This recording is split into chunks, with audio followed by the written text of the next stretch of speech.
ചെല്ല് ചെല്ല് എന്ന് കാര്യം പറ. വേണമെങ്കിൽ ഒന്ന് കാല് പിടിച്ചോ. കാല് പിടിക്കാൻ നിന്റെ കാര്യം പറഞ്ഞാ മതി. ചെല്ല്.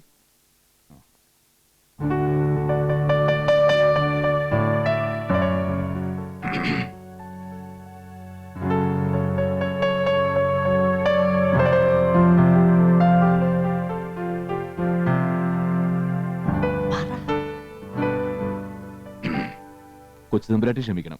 അപ്പോഴത്തെ ഒരു ശോഭത്തിന് ഞാൻ എന്തൊക്കെയോ പറഞ്ഞുപോയി. കോലത്തൊരു കുട്ടിയോട് വെറും ഒരു ആനപ്പണിക്കാരനായ ഞാൻ അങ്ങനെയൊന്നും പറയാൻ പാടില്ലായിരുന്നു. അലോഹ്യൊന്നും തോന്നരുത്, എന്നോട് പൊറുക്കണം. കടന്നു പോടോ അവിടുന്ന്. ലോഹ്യം കൂടാൻ വന്നിരിക്കുന്നു. അതിന് തിരുമംഗലം കോലത്ത് തമ്പ്രാട്ടിക്കുട്ടി ഒന്നുകൂടെ ജനിക്കണം. വിളിച്ചു കയറ്റിയപ്പോ കയറിപ്പോയത്രേ. സിംഹാസനത്തിൽ കയറി ഞെളിഞ്ഞിരുന്നപ്പോഴും അമൃതത്ത് കഴിച്ചപ്പോഴും താൻ അറിഞ്ഞില്ലേടോ അബദ്ധായിന്ന്. കണ്ണി കണ്ട തെണ്ടികളെയൊക്കെ അറയ്ക്കകത്ത് എഴുന്നള്ളിച്ചിരുത്തി സൽക്കരിക്കുന്നതല്ല കോലത്തെ പാരമ്പര്യം. അവളുടെ ഒരു പാരമ്പര്യം. ഏത് തെണ്ടി കയറി വന്നാലും ഉടുത്തൊരുക്കിയത് എന്നെ കെട്ടിക്കോന്ന് പറഞ്ഞ് നിൽക്കുന്നതാണല്ലോ നിന്റെയൊക്കെ പാരമ്പര്യം. പോടി ഇവിടുന്ന്. അറയ്ക്കകത്ത് കയറി ഞെളിഞ്ഞിരിക്കാൻ തന്നെയാണ് വന്നത്. നിന്റെ കല്യാണം മുടങ്ങിയതിന്റെ അരിശമല്ലേ നീ തീർക്കുന്നത്? എങ്കിൽ കേട്ടോ, കല്യാണമേ നടക്കാതെ പല്ലും കൊഴിഞ്ഞ് മൂത്ത് നരച്ച് വളഞ്ഞ് കുറുകി നീ ഇതിനകത്ത് കിടന്ന് പണ്ടോടങ്ങി പോട്ടെ. ഓടി പൂച്ചക്കല്ലേ ഇവിടുന്ന്. എന്നെ നാണം കെടുത്തിയപ്പോ സമാധാനമായില്ലടാ നിനക്ക്. നീ പറഞ്ഞിട്ടല്ലടാ പൂതനയോട് ഞാൻ മാപ്പ് പറയാൻ പോയത്. നീ എന്താ പറഞ്ഞത്? മനസ്സലിവുള്ള മറ്റൊരു മുഖം അവൾക്കുണ്ടെന്ന്. കണ്ടടാ, കണ്ടു. അവളുടെ യഥാർത്ഥ മുഖം ഞാനിപ്പോ കണ്ടു. അതിനിപ്പോ ഇവിടെ ഒന്നും സംഭവിച്ചില്ലല്ലോ. പെട്ടെന്നുള്ള ദേശത്ത് കൊച്ചുതമ്പുരാട്ടി ഒന്ന് കയർത്തു, അത്രയല്ലേ ഉള്ളൂ. അതിപ്പോ നമ്മൾ കണ്ടില്ലാന്ന് വെച്ചാ പോരെ. ഏതായാലും മാപ്പ് പറയാൻ പറ്റില്ല. അതിന് വലിയ ഭാഗ്യം. അവളുടെ കരണക്കുറ്റിക്കിട്ട് പൊട്ടിക്കണമെന്ന് ഞാൻ കരുതിയതാ. എന്തായാലും ഇവിടുന്ന് പോകുന്നതിന് മുമ്പ് അത് വേണ്ടി വന്നേക്കും. വിഷ്ണു കിട്ടിയടാ, കിട്ടി. താന്നി പേരും കാട്ടുതിപ്പല്ലിയും സമം ചേർത്ത് കടുക്ക വെള്ളത്തിൽ തേൻ ചേർത്ത് താന്നി പേരും കാട്ടുതിപ്പല്ലിയും എല്ലാ കാര്യങ്ങളും തമ്പുരാനോട് തുറന്നു പറഞ്ഞിട്ട് ഞാൻ ഇവിടെ ഇറങ്ങി പോകാൻ പോവാ. അതേടാ, പുറത്തുള്ള ആന കല്യാണിയൊക്കെ കുഴപ്പമാ, അകത്തുള്ള കാലി കല്യാണി. രണ്ടിന്റെ ഇടയിൽ കിടന്ന് നമ്മൾ നട്ടം തിരിയും. ഒന്ന് പതുക്കെ പറ. തമ്പുരാൻ കേട്ട തല പോവും. തമ്പുരാൻ കേട്ട തല പോവാൻ പോകുന്ന നിന്റെയാ. എങ്കിൽ ഞാൻ ഇനി ഒരു സത്യം തുറന്നു പറയാൻ പോവാ. ഞങ്ങളുടെ ആനവൈദ്യന്മാരെയല്ല. അതേടാ, ഞാൻ ആനവൈദ്യൻ വേലായുധനാശാന്റെ മകനുമല്ല. എനിക്ക് ആനപ്പണി അറിയൂല. ഇതെല്ലാം ഞാൻ ഇവരും കൂടി കളിച്ചൊരു നാടകമായിരുന്നു. എങ്ങനെയെങ്കിലും 10 കാശുണ്ടാക്കാൻ ബുദ്ധിപൂർവ്വം കളിച്ചൊരു നാടകം.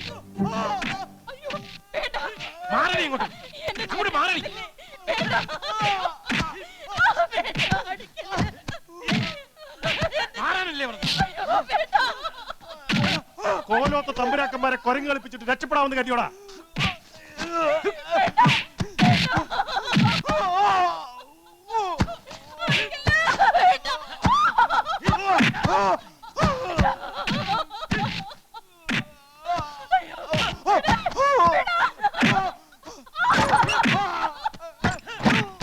ഇതെന്താ? ഇതിവിടെ പുത്തരിയൊന്നുമല്ല. തമ്പുരാക്കന്മാരോട് നെറികേട് കാണിക്കുന്ന ആരായാലും ഇതാ ശിക്ഷ. അതിപ്പോ പണിക്കാരനായാലും ശരി, ആനക്കാരനായാലും ശരി. കാര്യസ്ഥനായാലോ?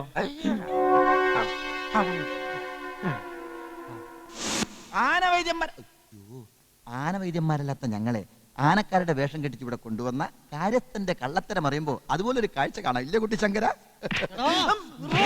കുട്ടിശങ്കര, അങ്ങനെ ഉണ്ടായാലുള്ള കാര്യമല്ലേ പറഞ്ഞത്. അപ്പൊ അങ്ങനെ ഉണ്ടാകാതെ നോക്കേണ്ടത് കുട്ടിശങ്കരന്റെ കടമയല്ലേ? അതിനുള്ള ഏകമാർഗം ഞങ്ങളെ ഇവിടെ നിന്ന് രക്ഷപ്പെടുത്തി തരിക എന്നുള്ളതാ. എന്താ? പരമദ്രോഹികളെ, എന്നോട് ഈ ചതി വേണ്ടായിരുന്നു. 2 കുട്ടികളും ഒരു കെട്ടിയോളും ഉള്ളവനാ ഞാൻ. പറക്കമുറ്റാത്ത പിഞ്ചു കൊച്ചുങ്ങൾക്ക് തന്തയില്ലാതെ ആക്കിട്ടാ നീക്ക് അടങ്ങൂല്ലേ? ആ തന്ത ഒരു 100 വർഷമെങ്കിലും ജീവിച്ചിരിക്കാൻ വേണ്ടിട്ടാണ് പന്ന എരപ്പാളി. ഞങ്ങൾ ആനവൈദ്യന്മാരെല്ലാം അറിഞ്ഞ ആ നിമിഷം തമ്പുരാക്കന്മാർ നിന്നെ കൊല്ലും. ഞങ്ങൾക്ക് രക്ഷപ്പെടാനുള്ള വഴി പറഞ്ഞു തന്നില്ലെങ്കിൽ ആ നിമിഷം നിന്നെ ഞങ്ങൾ കൊല്ലും. പറയണം. സംസാരിക്കുന്നുണ്ട്. എങ്ങനെ രക്ഷപ്പെടുത്തും? അങ്ങോട്ട് പോയ പണിക്കാര്, ഇങ്ങോട്ട് പോയ കുശിനിക്കാര്, നേരെ പോയ തമ്പുരാക്കന്മാര്, ഇതിലേ പോയ വാതിലും ഇല്ല.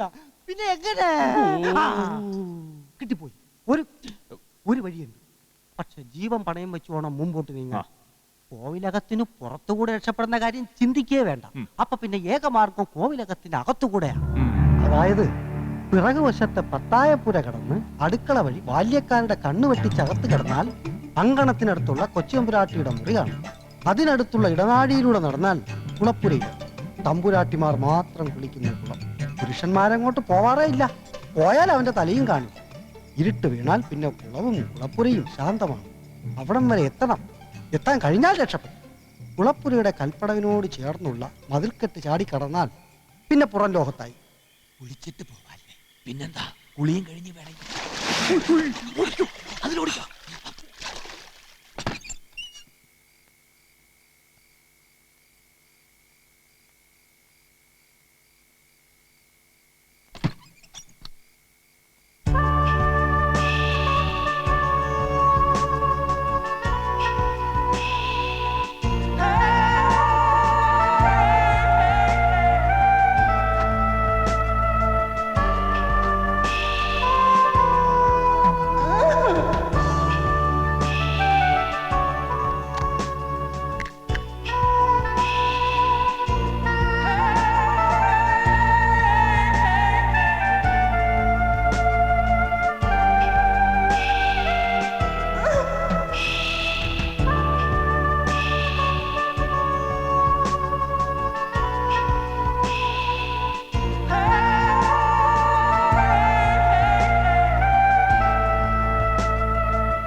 അരുത്, ഒച്ച വെച്ച് ബഹളം ഉണ്ടാക്കരുത്.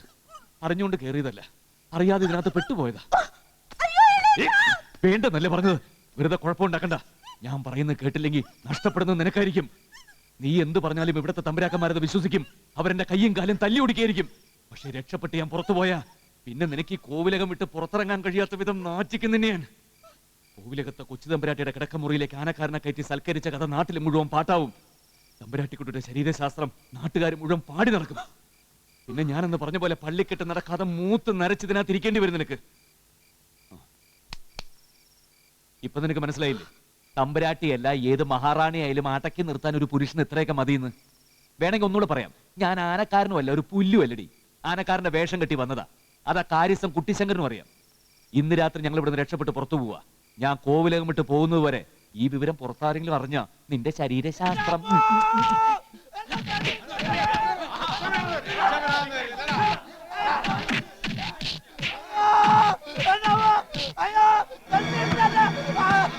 എന്താ പ്രശ്നം?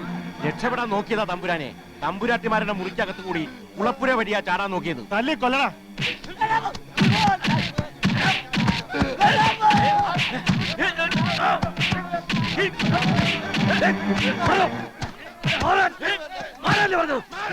പൊട്ടുപോരുത്. രക്ഷപ്പെടാൻ തന്നെ ഞങ്ങൾ നോക്കിയത്. ആ മതേനയുടെ ചവിട്ടുകൊണ്ട് ഞാൻ ഞങ്ങൾക്ക് വയ്യ. പിന്നെന്തിനാ ആനവൈദ്യരെന്ന് പറഞ്ഞോട്ടൊന്ന് കയറിയത്? അതിന് ഞങ്ങൾ ആനവൈദ്യരല്ലോ. ഞങ്ങൾക്ക് ആനപ്പണി അറിയില്ല. കള്ളം, പച്ചക്കള്ളം. ഇവൻ ആനവൈദ്യൻ തന്നെയാ. ആനവൈദ്യൻ വേലാതിന്റെ മകനാ ഇവൻ. അല്ല, എനിക്ക് അങ്ങനെ ഒരു വൈദ്യരെ അറിയില്ല. ഞാൻ അങ്ങയുടെ മകനുമല്ല. നോണ, ഇത് വിശ്വസിക്കരുത്. ആനവൈദ്യനല്ല അല്ലേ? എന്റെ മുഖത്ത് നോക്കി പറ. എന്നാലൊക്കെ ഞാൻ പറയാം. ആനവൈദ്യൻ തന്നെയാ ഇയാള്. പൊന്നിയും കോവിലകത്ത് ഒരു കൊമ്പനെ ചികിത്സിക്കാൻ ഏറ്റുപോയെന്നും ഇന്ന് തന്നെ പോയില്ലെങ്കിൽ അവിടെ കുഴപ്പമാകുമെന്നും രാത്രി കുളപ്പുര വഴി രക്ഷപ്പെടാവുന്നും ഒക്കെ അടക്കം പറയുന്നത് ഞാൻ കേട്ടതാ. അല്ലെന്ന് പറയാൻ പറ്റുമോ? അപ്പൊ ചതിന്ന് മാത്രമല്ല, തിരുമംഗലംകാരുടെ ആജന്മ ശത്രുക്കളായ പൊന്നിയങ്കോലത്തുകാരോടാ കൂറ്. കൊണ്ടുപോയി പൂട്ടിയിടാ രണ്ടിനെയും. ഇനി കല്യാണിയുടെ ദീനം ഭേദമായാലും ഇവന്മാർ ഇവിടുന്ന് പോകുന്നില്ല.